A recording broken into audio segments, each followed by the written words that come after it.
네, 종목 모니터입니다. 이 시간 KTB투자증권 역삼지점의 이면탁 대리 함께하겠습니다. 대리님 안녕하십니까? 네, 안녕하십니까. 네, 저 일단은 오늘 시가총액 상위 1위 종목 우리 시장 대표주 삼성전자가 크게 밀리고 있습니다. 2, 3%대 약세고 외국계 매도 물량이 만만치가 않은데요. 이유 어디서 찾아야 하는 겁니까?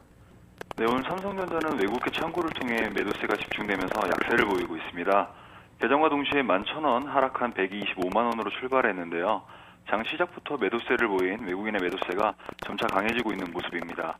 오늘 하락은 충남 아산에 있는 탕정 LCD 사업장에 정전이 발생하면서 일부 생산 라인 가동이 중단된 데 따른 것으로 보고 있는데요. 한국전력 하청업체 직원의 선로 작업 중 실수로 인해서 어젯밤 9시 5분부터 11분 동안 정전사고가 발생했습니다. 삼성 측은 정전사고를 미연에 방지하기 위해 대부분의 장비에 무정전 시스템 UPS를 사용하고 있는데요. UPS를 사용한다고 해도 한전 측에서 공급이 끊긴 뒤 자체 전력으로 전원되는 짧은 시간에 생산되는 제품들은 모두 폐기해야만 합니다. 일정한 전압과 전류가 공급되지 않을 경우에는 LCD 패널과 정밀 유리 기판 등의 큰 오차가 발생하기 때문인데요. 이번 정전으로 인해 삼성 측에서 산출한 피해 규모는 50억에서 60억 원 정도가 되는 것으로 예상하고 있습니다. 이번 정전 사태가 삼성전자의 펀더멘탈을 위협할 만한 뉴스는 아니지만 오는 17일로 다가온 그리스 총선에 따른 불확실성이 한층 커진 시점이어서 투자 심리가 위축되는 결과를 가져온 것 같은데요. 현재의 주가도 유럽 위기가 재점화되면서 쉬고 있는 양상인데 애플이 신청한 갤럭시 S3의 판매 금지 요청을 미국 법원이 거절하면서 예정대로 오는 20일 갤럭시 S3의 발표회를 열고 미국 시장에 본격 진출할 예정입니다. 이처럼 갤럭시 S3 매출에 대한 기대감 또한 높아지고 있는 상황이어서 유럽 쪽 문제들이 어느 정도 안정을 되찾는다면 삼성전자의 주가는 다시 반등할 수 있는 가능성은 충분하다고 보여집니다. 오늘 삼성전자뿐만이 아니라 SK하이닉스에 대한 외국인의 매도도 만만치 않습니다. 기관도 SK하이닉스를 현재 매도 계속해서 꾸준히 하고 있는 상황이고 주가도 계속해서 약세권에 있고요. SK하이닉스는 오늘 밀리는 것, 삼성전자와는 좀 달리 따로 봐야 하는 겁니까? 분위기 어떻게 보세요? 네, SK하이닉스도 오늘 외국인의 집중적인 매도세로 약세를 보이고 있기는 마찬가지인데요. 오늘 하락의 주된 배경은 우리은행의 블록딜로 인한 물량 부담감 때문입니다. SK하이닉스의 채권단인 우리은행이 14일 보유 지분 986만 주, 총액 규모는 2,200억 원에 달하는 지분 전량을 국내외 기관 투자자들을 대상으로 전량 매각했습니다. 블록딜을 하고 나면 단기적으로 차익 실현에 나서려는 모습이 일반적이어서 그로 인한 대량 매물에 대한 부담감에 주가 흐름은 조금 약화되는 편인데요. 지금처럼 안 좋은 시기에 이런 부담감이 생긴다는 것은 주가에 좋지 않은 영향을 미칠 것으로 보입니다. 이번 달 말까지 굵직한 대외적인 이슈들이 많이 있는 만큼 SK하이닉스의 주가가 출렁일 수 있기 때문에 신중한 접근이 필요한 시점인 것 같습니다.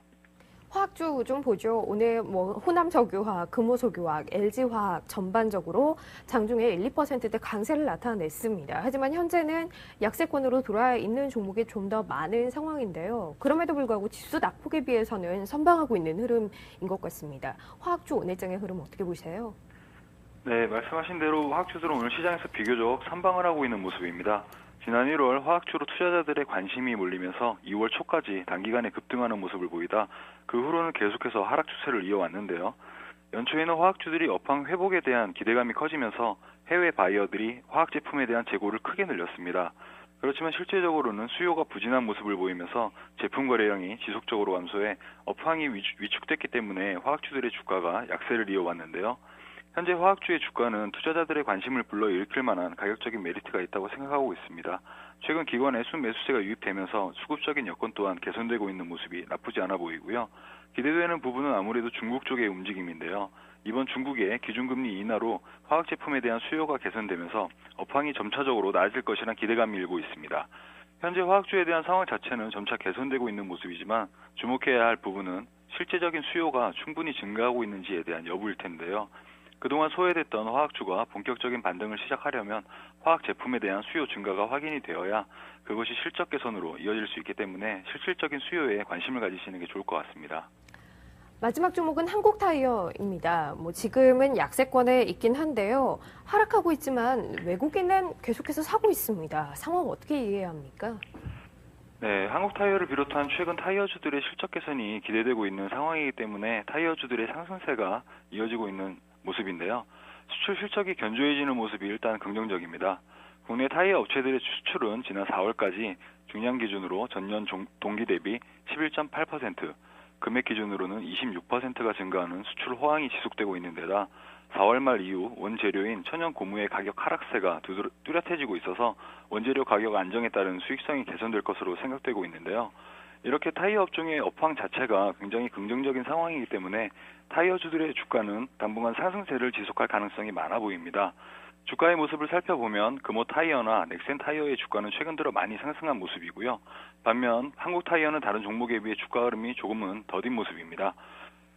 제 관점으로 봤을 때는 주가 흐름이 더딘 한국 타이어보다는 금호 타이어나 넥센 타이어 쪽으로 관심을 더 가지시는 게 좋을 것 같고요. 조정 시 매수 전략을 통해서 대응해 나가시면 괜찮을 것 같습니다. 네, 자 오늘 이 시각 현재 특징적인 종목들의 흐름 짚어봤습니다. KTB투자증권 역삼지점의 이면탁 대리였습니다. 대리님 고맙습니다. 네, 감사합니다.